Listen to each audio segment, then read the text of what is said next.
நம்ம சிக்கியிருக்க மாட்டோம். எந்த வலையிலையும் சிக்கியிருக்க மாட்டோம். நம்ம என்ன பண்ணுறோம், ஒரு மோசமான வலையில் நம்ம சிக்கிறோம். ஒரு வேடன் விரிக்கக்கூடிய வலையில் நாம் ரொம்ப ஈஸியாக சிக்கிறோம். அந்த வேடன் எப்போ வலை போடுவான், எப்போ நாம் சிக்கலாம், இந்த ஒரு விஷயத்தை தான் நாம் நினைக்கிறோம். அப்போ போடுறதுக்கு முன்னாடியே நம்ம டக்குன்னு அந்த வலையில் போய் மாட்டிக்கிறோம். ரெடியாக இருக்கோம், தயார் நிலையில் நம்ம இருக்கோம். அடிக்கடி சில பேரோட பிரச்சனை இதுதான். இப்போ தான் என் வாழ்க்கை நல்லா இருந்தது, திடீர்னு எனக்கு இப்படிப்பட்ட ஒரு பிரச்சனை வந்துடுச்சு, இப்படி பண்ணிட்டாங்கன்னு சொல்லுவாங்க. இப்படி பண்ணிட்டாங்கன்னு அவங்கள சொல்லாதீங்க, இப்படி பண்ணிட்டீங்கன்னு நீங்கள் சொல்லுங்கள். ஓகேவா? ஒரு அனுபவமும் உங்களுக்கு ஏன் மறக்குது?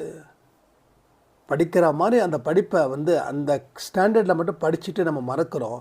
அது மாதிரி வாழ்க்கை கற்றுக் கொடுக்கக்கூடிய பாடத்தை